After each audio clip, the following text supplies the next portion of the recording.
Hello everyone, welcome back to the Bronze Age after being out of town for about a week.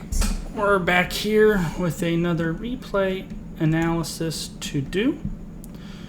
Today's will be a Silver 3 on Battlefield of Eternity, and our hero today will be playing Sergeant Hammer. So let's jump right in there. If you haven't joined me before, I don't watch these ahead of time, so we're all going to experience this together for the first time. Try to focus on basic decision-making stuff more than anything else. We'll learn from all of the heroes we watch, not just our Sergeant Hammer, and hopefully give you the tools to climb up the solo Hero League ladder. That's what we mostly focus on, is solo ranked play.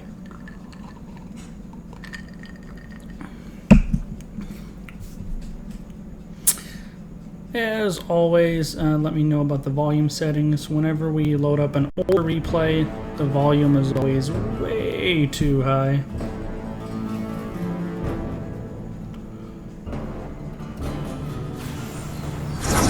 So let's fix that first and foremost. Way too high. Let's try that.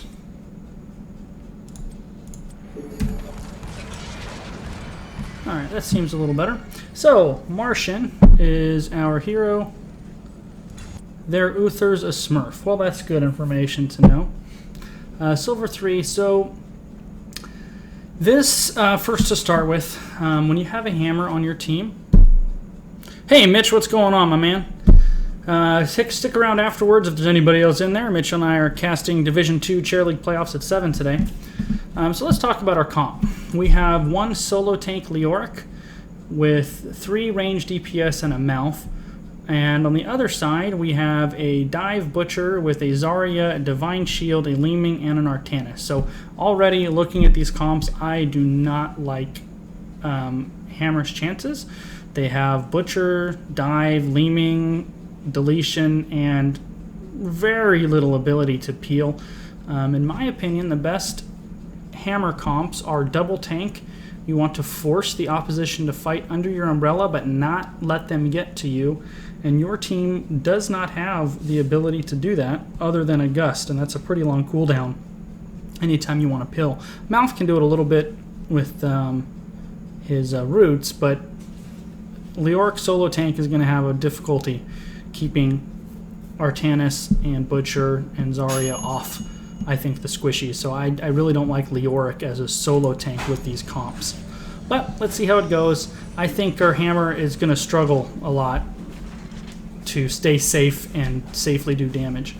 So Hammer players, keep in mind, you do not need to siege every minute of the game. It's perfectly fine to stay unsieged and do damage.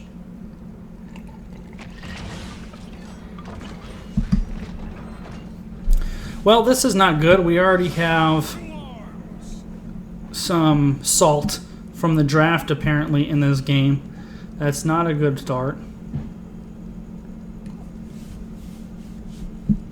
There we go. And this is correct, by the way. You generally want to do a 1 and 4. In solo, it doesn't matter as much. Hey, Codatius, how are you? Happy Monday as well, sir. In solo queue, it doesn't matter as much, but the ideal way to do this is you have one solo laner and the other 4 group top. In this scenario, you're going to have, you being Martian, our hero today, is going to have a really hard time. So Leoric is the best solo laner that you have. My next choice would, I guess, be Tychus. And the problem, of course, leaving Leoric as a solo laner is that leaves your team without a tank on the other side. So actually, there's not an ideal way to do this. That is not a good start. Holy moly.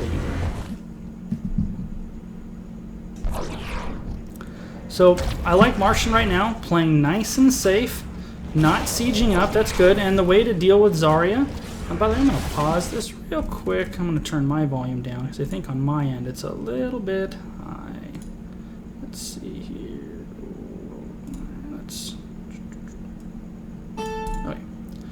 Sorry about that. Here we go. The way to deal with Zarya is you try not to shoot her when the shields are up. which it looks like you're doing a nice job of doing. Back up, back up, back up, back up, back up.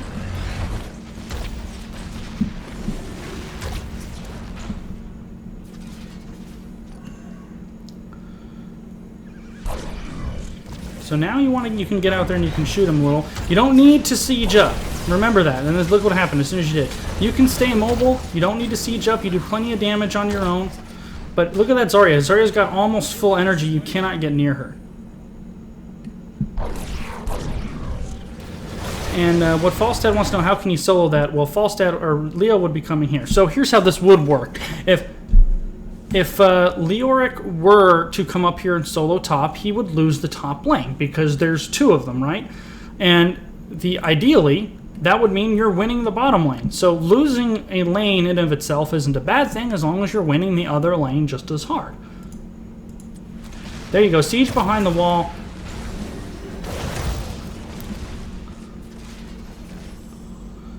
And you don't need to go out here to soak. Remember, your whole job in this early is to gain experience and not die. So you can do that safely without really coming too far out here. There you go. Now you can get in there and attack. But as long as his energy is that high, Zarya's, you're not going to win that. And this is smart. Just staying nice and close and playing defensively. Nothing wrong with that. So now the only way you can really do this is if your team is here to protect you. And I can tell already just from the talk on this, you guys are not on the same page. I would be willing to bet that the fact that you guys don't have a lot of protection for Hammer, or any of the squishies really, combined with already you guys are on different pages, I think this is going to be a tough loss. I don't really like how this looks already from synergy and from comp perspectives. But it looks like you and Leo are going to start on the Immortal, and the rest of your team is going to go down here and defend 5-on-3. Really, all 5 of you should be doing one or the other. And at least Leo's trying to protect you. That's not a bad thing. But, like I said, looking at it, you're not... Oh, your teammates got Artanis. That's spectacular and very surprising. Shotgun him back. Peel for Leo. Shotgun him back. Shotgun him back.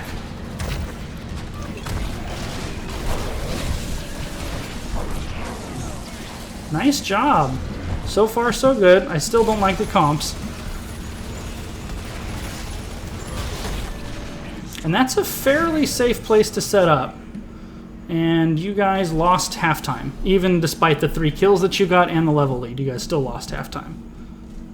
But I mean, the first Immortal is so weak, it's really not a big deal if you lose it. So don't worry about it if you guys lose it. You'll be fine.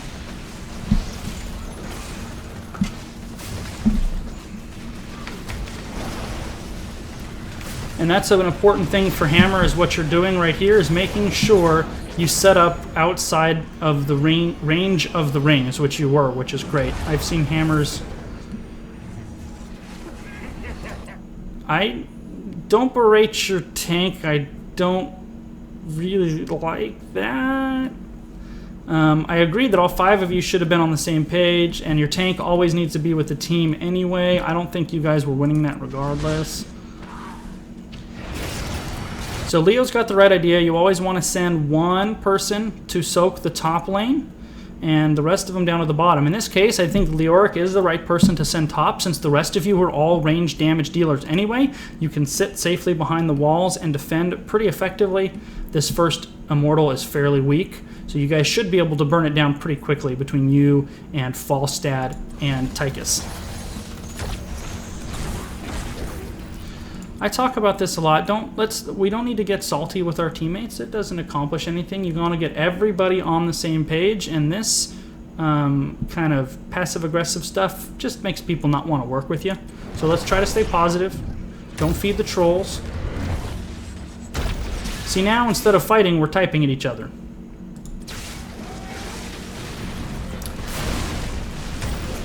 As long as you're out of that ring, that's a good spot. Nicely done.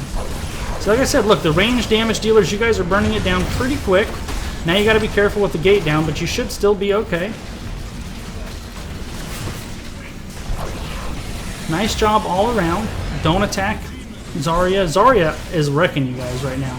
Don't attack Zarya when her shields are up if you can avoid it. And in the top lane, Leoric actually did a pretty good job of holding him back. So, okay, now we need to keep an eye on map awareness. So we're going to go to, this is blue team, what they can see. You guys should know that Butcher was in the top lane and now he's gone. And you're 4 squishies who Butcher can blow up pretty easily. You need to be very aware of that and very careful. And Butcher is coming down here. Nope. Not a bad barrel roll. Probably saved him because Uther was there for the follow-up stun.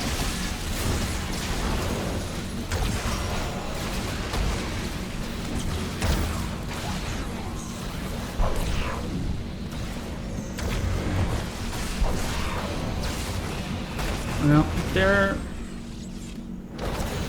Yeah, I really think the problem you guys are going to have is you're just too squishy. You really need somebody else who can deal the damage. Or take damage, not deal damage. You have plenty of damage dealers. Somebody else who can take the damage. I mean, the backline heroes with Leoric never with them are just getting pushed back and pushed back and pushed back.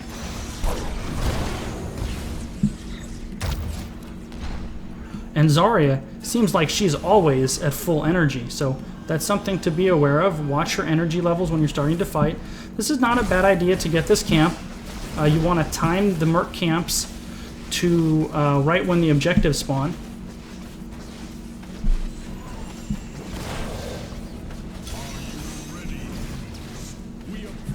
And this is pretty close to perfect timing. So at least you will cancel out the bottom. And wait for your whole team. Falstad is there on time. Falstad's always there on time because of the flight. Not a bad place to be, but once again, I think, yeah, I mean, well, no, you guys are going to win this because they're not on it. With Butcher on the Immortal, you guys shouldn't be able to win it. Butcher has the highest single attack target damage in this game, and it's a standing still Immortal. So you guys cannot race Butcher, but Butcher wasn't there this time. So now what you guys need to be aware of is Leoric can barely peel for you when he's there, and he certainly can't peel for you when he's not there. Look at all of this ready to jump these top 2 heroes. Butcher's probably going to charge in here, then you're going to get a follow-up stun, an Artanis swap. Let's see, nobody went with him, so that's good for Malfurion. I like you trying to help him out, and luckily Artanis was silly, but Leoric's going to die here again, I'd be surprised.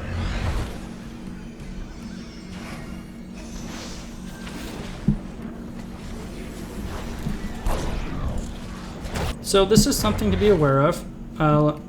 Hammer is choosing to clear out the top mercs, which is not a bad idea at all. His teammates, however, don't seem to be aware of that, and if your ally, especially one like Hammer, is not here, you can't attack 5-on-4. And you never want to be fighting under an enemy Immortal anyway. It's just asking to get stunned, double stunned. Good players will stun you when the ring appears, so the ring will catch you in both. So your teammates need to back up. They need to back up here until you get back. Falstad's going to die here. Well, what is Butcher doing? Well, so it is a 4-on-4 because Butcher's not up there, but it still makes me nervous. And it looks like Butcher's going to try to go get Hammer right now. Yep. So, not a bad disengage. However, your team is in trouble.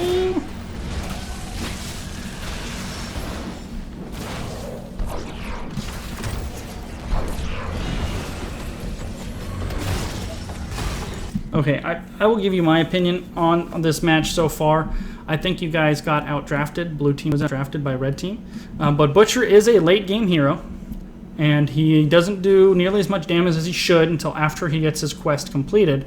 And so far, this Butcher has been fairly unimpressive. He seems to dive too deep. doesn't really lock anybody down and kill them. So I'm very curious to see how this game goes after 10. So far it's pretty even. But this game's going to be decided after 10 when we see how well these teams use their heroics. And the later it goes, the more it favors Butcher too.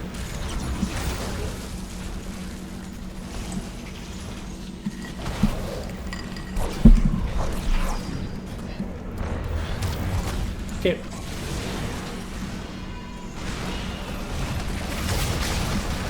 That's an excellent shotgun on Butcher.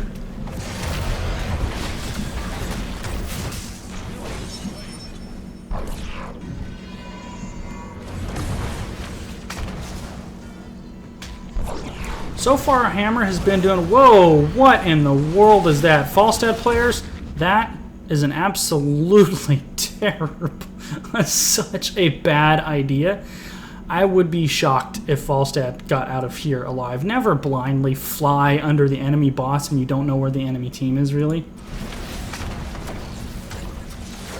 Now, Malf is able to lock down Butcher for you guys to kill him, because like I said, this Butcher is not very good, and Falstad gets it. This game is kind of all over the place. Holy moly. But let's focus on our Hammer. So far, he's doing a pretty good job of choosing when to siege and when not to siege. It's one of my pet peeves with Hammers, is always sieging. You don't have to. Martian has been doing a pretty good job of staying mobile when he can and sieging when he needs to. So you guys are going to win this Immortal.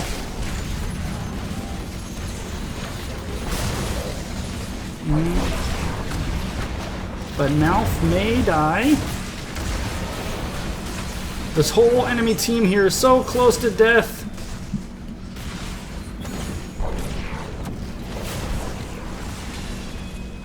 Alright, so far so good. Despite what I consider this to be a loss in the draft and some complete lack of the team being on the same team, you guys are pretty salty with one another.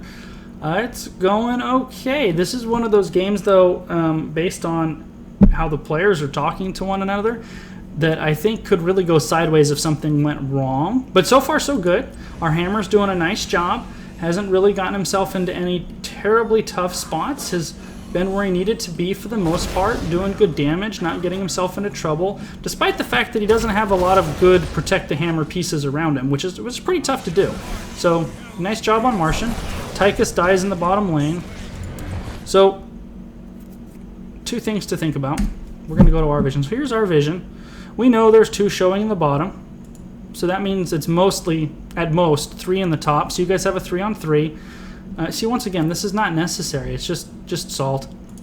However, they have 10s, and so until you have 10s, which should be any second now, you guys just got to be careful. You really need to know when they have 10s, and never find out the hard way what ultimates the enemy is going to take. And make sure you're looking at those as they come up.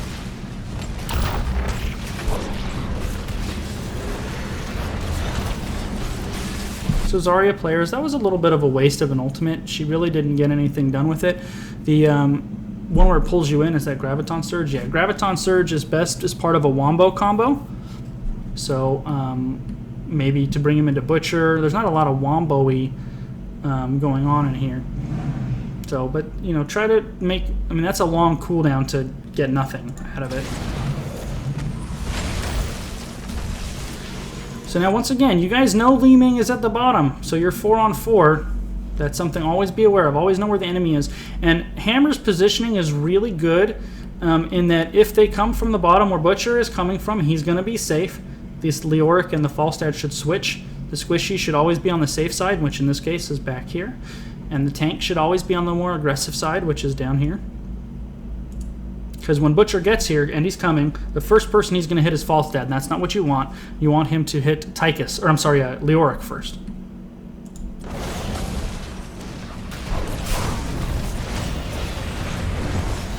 And there's the level 10s I was talking about. Look at that. The Divine Shield on Butcher, even through the Tranquility. And that's the problem that I had with this comp in the first place. They have no way whatsoever to peel Butcher off of you guys. I mean, Hammer just melted there. Let's go back a little bit and see exactly what that took down.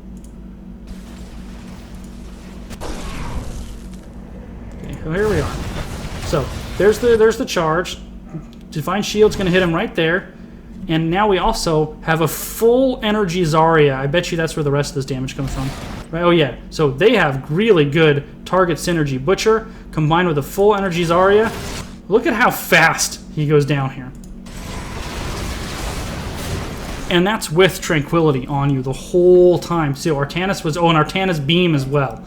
So really, really nice target synchronization by red team here. Zarya might get dead for it, but that's what I was afraid of with this comp in the first place. Zarya gets out alive.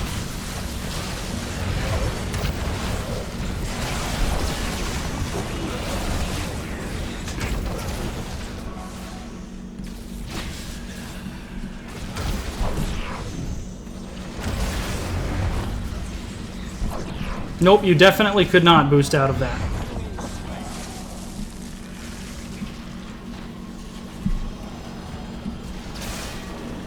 I mean, you guys can see, watching Zarya, how much damage she does at full energy, but you guys are getting great push out of this, even despite that. This is about when it's time to leave, though. You know Hammer's not there. There's 4 of you. You're all pretty low on mana, and the other team just pretty much all tapped, so they're all full up. So this is a disaster waiting to happen if you guys hang around much longer, and this Immortal is going to die. So I think this should have been retreated about probably 5 to 6 seconds ago.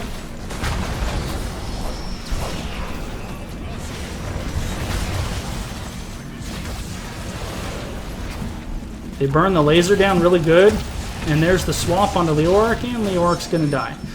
I mean, if somebody was going to die on blue team, you want it to be Leoric, but that was a result of blue staying too long.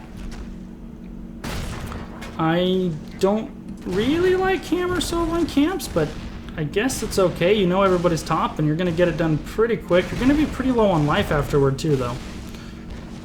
Not one of the heroes you typically think of soloing camps, but not too bad, actually. I thought that would come out worse.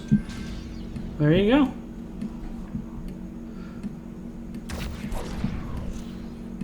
Well, so he is trying to tank solo, so the question is, and we can't ever answer this because we weren't there, is what happened in the draft to where these guys ended up with a solo tank Leoric?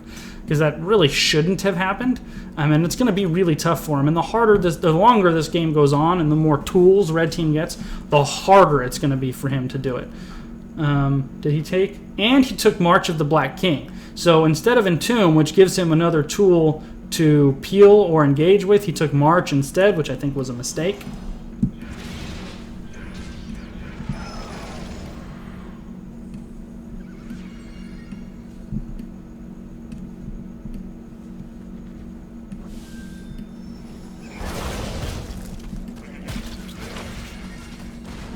But I mean, even despite that, we're still winning this game, largely as a result, I think, to be honest, Butcher is not a great Butcher. I think that's been the thing. However, I think it's going to start tilting the other way. But I don't know what happens this game, so we'll find out. But Martian, you're doing a pretty nice job on Hammer, for the most part, keeping yourself out of trouble. I mean, even when he got blown up over here, he was actually on the safe side. Butcher literally dove through your entire team to get to you, and they dropped 3 ults just to kill you. It was the Purifier Beam, the Divine Shield, and the Butcher's ulti too. Yeah, Mitchell, you're the Leoric player here. Explain briefly why Reanimation at 1 is a trap talent, and which one should he have taken instead? Mitchell is my co-caster and a very good Leoric player. I'd like to see this pick, but this is a trap. Okay, once again, you want this to be wombo combo-y if you're going to use Graviton Surge. So when you use it, you want your teammates to be able to follow up on it. This is going to turn into a very awkward 5-on-5.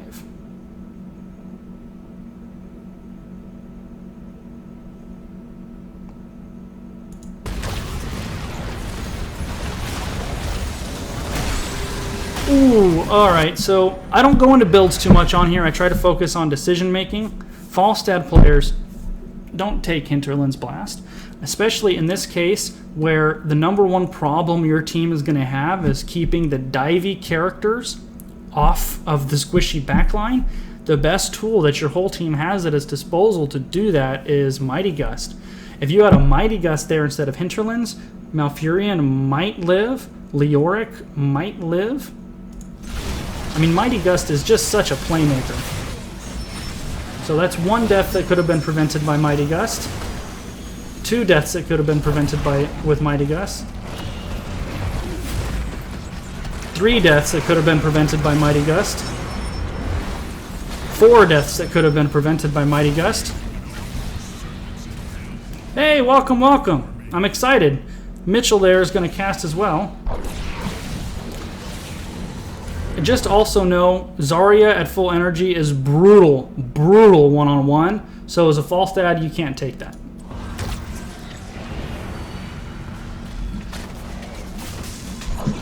So now, your team is going to be at a huge disadvantage. I really think that Hinterland's Blast was a big mistake. You have to learn to use Mighty Gust. I avoided taking Mighty Gust when I played Falstad at first. Because 1, I'm good at Hinterland, and also 2, I wasn't good at Gusts. So let's say you were like me and you just were not good with Gust, so you're hesitant to use it, because Gust is awesome, but you can also hurt your own team by using it improperly. So if you're one of those people who is hesitant to pick it because you're afraid of hurting your team and doing it at the wrong time, still pick it, because you can use it just as a get out of jail free card. If you only use Mighty Gust to save your team from getting beaten down on, like just happened right here, that's an awesome tool to have. You basically every, 80 seconds now, 80 seconds, 60 seconds, have the ability to get your team out of a terrible situation, and that's an awesome ability to have. And once you get more comfortable with it by using it more, then you can use it offensively and to steal bosses and all of the other applications that it has. But Hinterlands is basically kind of medium damage on a really high cooldown, and in order to take that, you have to sacrifice one of the top 3 ultimates in the game in Mighty Gust. You have to, if you're going to play Falstad and you want to get better at Falstad, get better at Mighty Gust. It's such a huge deal, and it's such a huge part of what makes Falstad so good is that Mighty Gust usage. You're just taking a tool out of his toolbox by taking Hinterlands instead.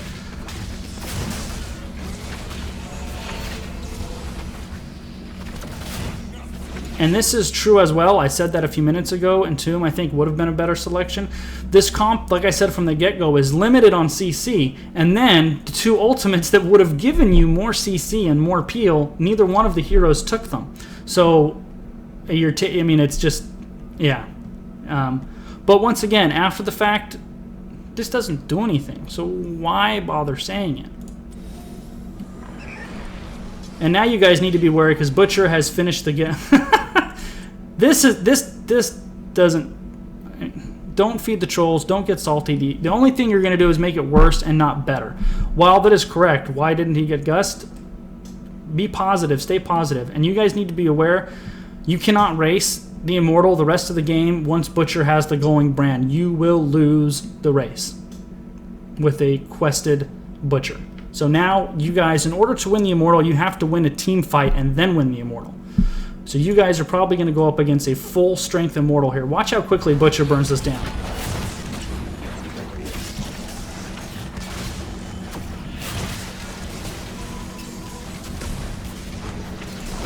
And at this point, all of these guys running over here is a poor decision, because they're going to get there, it's going to be dead anyway. So at this point, the most efficient thing would have done for these 3 to pound on this one just to get the shields down a little bit.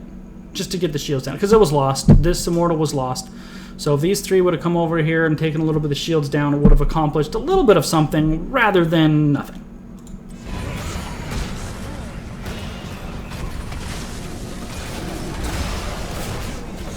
I mean, they did get Uther out of it, I guess. But if anybody dies for that Uther,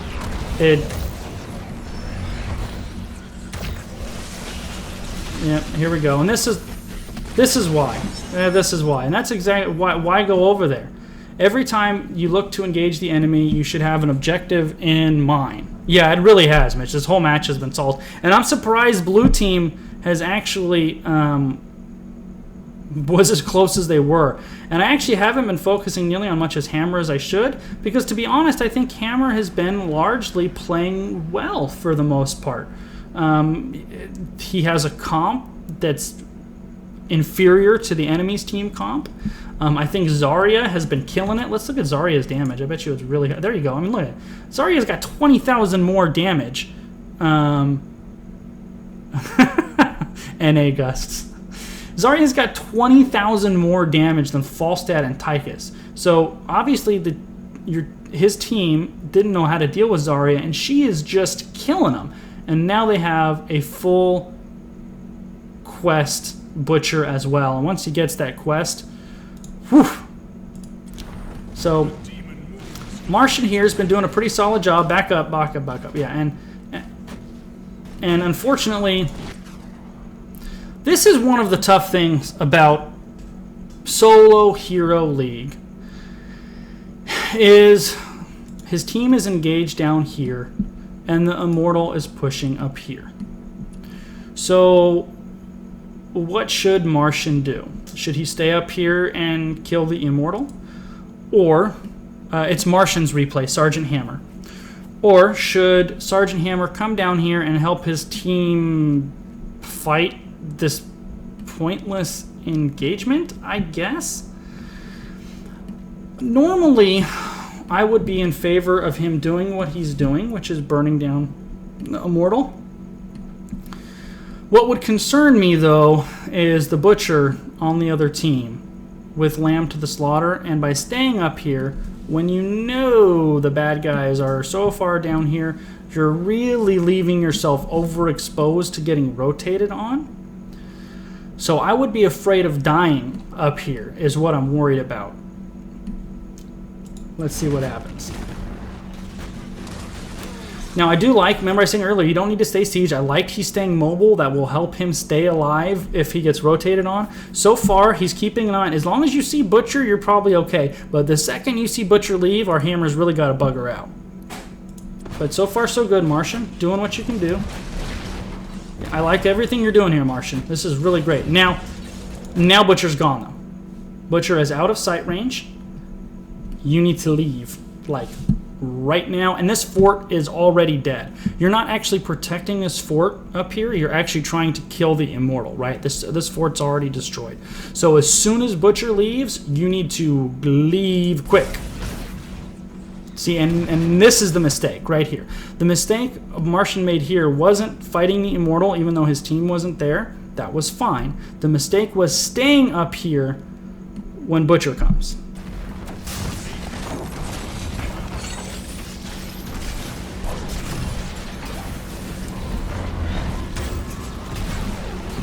Right, yeah.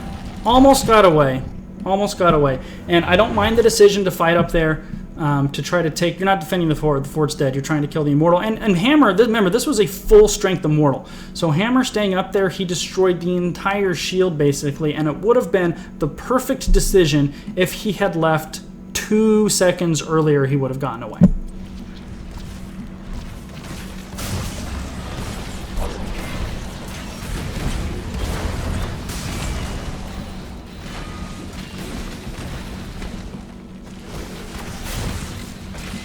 So this game might be over already. Look at how little Hinterlands did. Look at how little it did. We already just decided one simple gust earlier would have saved 4 deaths. And look at it. I mean, it was like hitting them with a piece of spaghetti. Nobody even cared.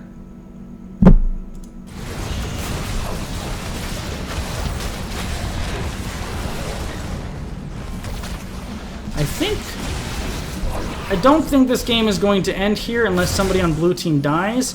Don't go too far forward, Martian. There you go. Back it up, back it up.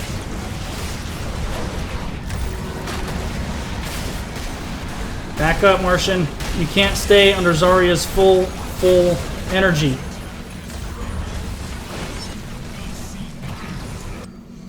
So now this game might be over if Butcher can tank the core, although I don't think he can. I think the core is going to kill Zarya.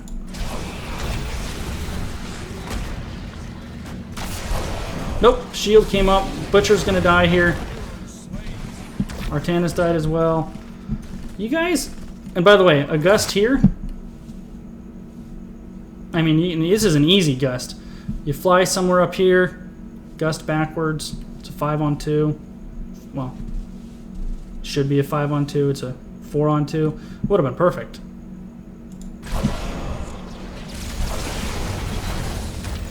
Even without the gust, just a barrel roll and putting them into the wall. Would have taken them both out.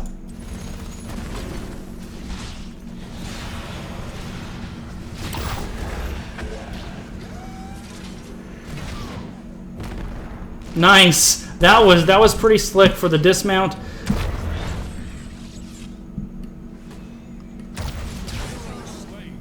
All right. So what do we do with this? We finally get a team wipe, and you get on the same talent tier, even though you've lost a keep. You can go steal all of the camps if you wanted to. This is one of the problems also with solo league environment is the coordination, especially in this particular game. This team hasn't been on the same page for the entire game. So, what do you do? Yeah, Lear has it right. I think the move is to try to get a keep out of it. I don't think you can get the whole keep because so we just finished the team wipe. It's going to take at least 10 seconds for these guys to get over here, especially Hammer, and by then, Li Ming will be up, and Artanis will be up, and shortly after that, Butcher will be up. So, I don't think they have time to do that. The wall is down, they might be able to put some damage on it, and there's no minions to tank the keep. So, maybe you take as much damage on... Yeah, but they have nobody protect Hammer, and the healer is way back here. So let's see where they are in 10 seconds. I don't think they have enough time. Now, if this were an organized like 5-on-5 game, then yeah, straight for the keep. You probably can do it. Especially, by the way, if you have Gust. Remember, Gust puts this tool in your toolbox. Hey, let's go after keep. If things get hairy, I'll gust them away.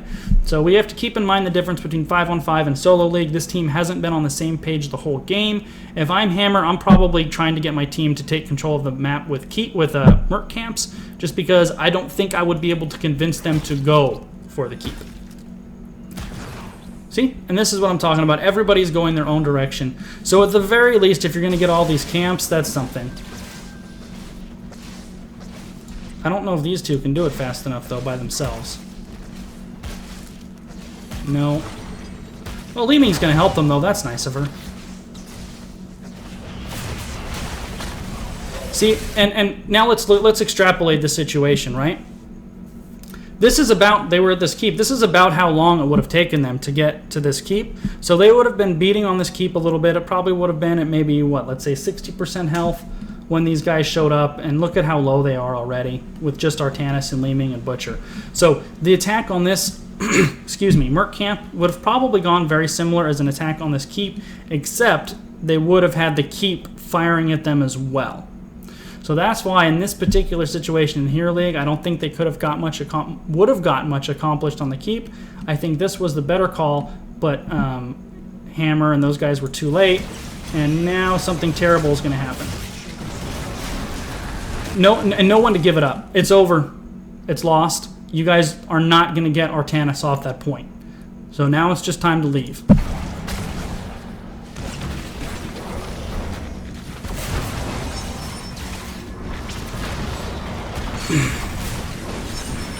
And there we go. Remember, Artanis' strength is standing in one spot and not dying. That's what he does. In order to defeat him, you have to not let him do that. So once Artanis got there, that mercenary camp was lost, and now you guys are 3 men dead, 40 seconds before your whole team up, right? You guys are, and Tychus is going to die.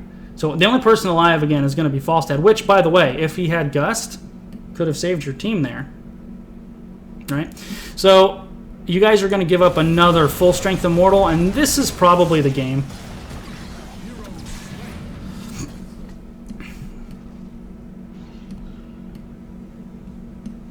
I fight for the glory of the You guys, they could have done the camp if they all went decisively together, but once only 2 of them went, it won't work. If all 4 of them would have went together in the first place, it would have been done before red team got there. The reason the camp was a bad decision was because only 2 of them went. It's because all 4 of them didn't go. It was a bad decision.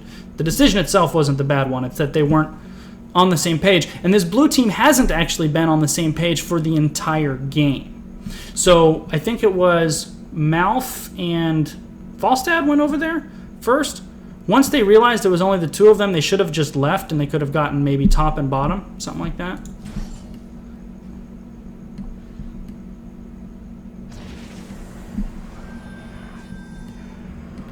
And this is not true. They couldn't have keeped. We showed it over here, right? By the time you guys got over here, you would have done maybe half damage to this keep, but they wiped you at a merc camp.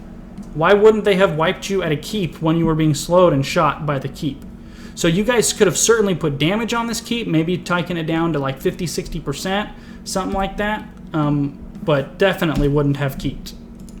Wouldn't have keeped by any stretch.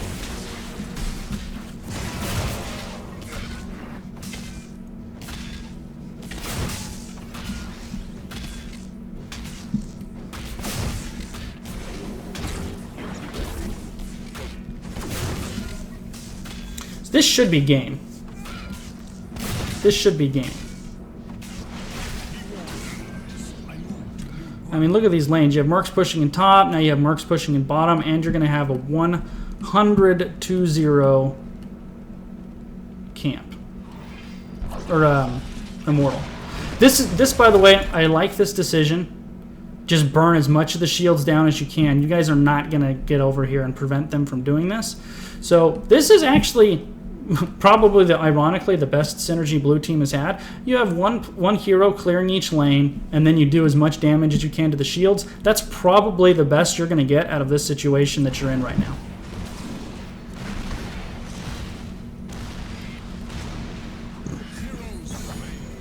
And Li Ming died? Oh, that was weird. I was going to say, I don't think she died. And blue team is going to have one last crack to defend really hard. This keep's gonna die, so really a win for blue team here is not losing the game.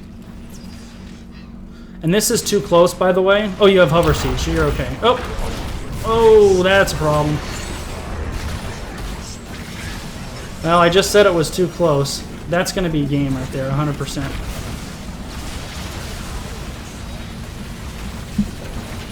Yeah, this will wrap it up here.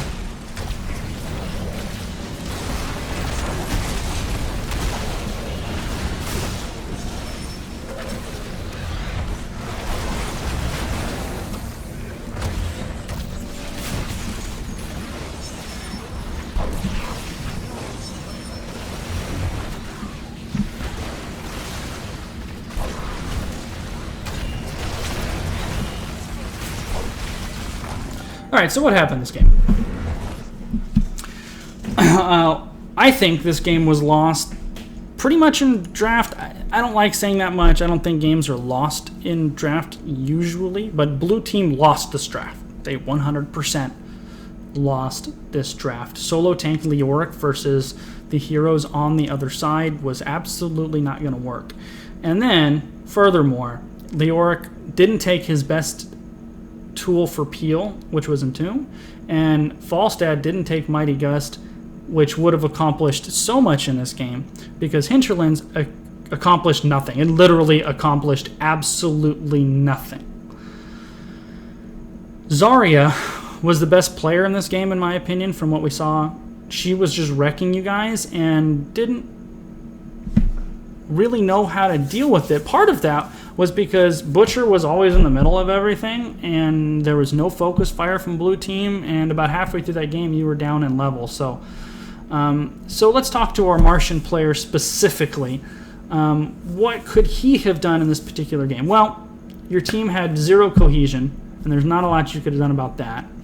And the main thing I would say to you is, one, map awareness, because we saw that Butcher pick during the last Immortal, that was coming a mile away, and that's something that you want to pick up on, right? The decision to be forward and fighting the Immortal was a good one, But once Butcher disappeared, you have to leave. You have to know where those guys are coming from, especially as Sergeant Hammer, who, if you don't position properly, is really, really vulnerable. Same thing at the bottom. You know, you just, in this particular comp, as Sergeant Hammer, you had to be so conservative. Your damage numbers were good. For the most part, you were where you needed to be. And so I would flip this back to the draft, which was, when was Sergeant Hammer drafted? If you last drafted Hammer in this comp, or drafted Hammer later in it when you knew you weren't going to have a double tank, that's a mistake. I really want double tanks to protect me when I'm Hammer, or at least a tank and a melee assassin.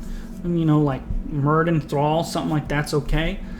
But if you drafted Hammer late in the draft against this comp with the solo tank Leoric, I mean, there was a lot of warning signs that happened in the draft. So as far as your play in particular, minimap awareness. Minimap awareness would be the big one. Try to communicate with those pings. Don't feed the trolls. This game was really salty. And, you know, Martian had his part in that as well, and this game can be really frustrating. But try not to bring the game to more negativity. Try to lift your teammates up, not drag them down. Even really good players have off games, and you know, Leoric had kind of a rough game, but maybe he's a really good player and just had a rough game. You never know. So don't drag each other down. Try to pick each other up. And I would say that's pretty much it. This game was really a draft thing and not dealing with Zarya properly. Zarya wrecked. Absolutely wrecked you guys. I mean, look.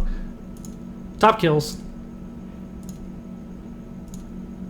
Fewest deaths. Highest siege damage. Highest hero damage. Second highest tanking damage. No, I lied. So, but highest siege damage, highest hero damage, highest kills, contributed plenty of XP. I mean, she was just always in the front, wrecking on you guys. And with all the squishies that you had, Falstad is squishy, Tychus is squishy, Hammer is squishy. Once Zarya got to the full energy level, you can't duel with her. You just can't duel with her. You'll lose. Especially because the second half of the game, she was always up a level or two. So, that's going to be it for the Bronze Age Episode 7.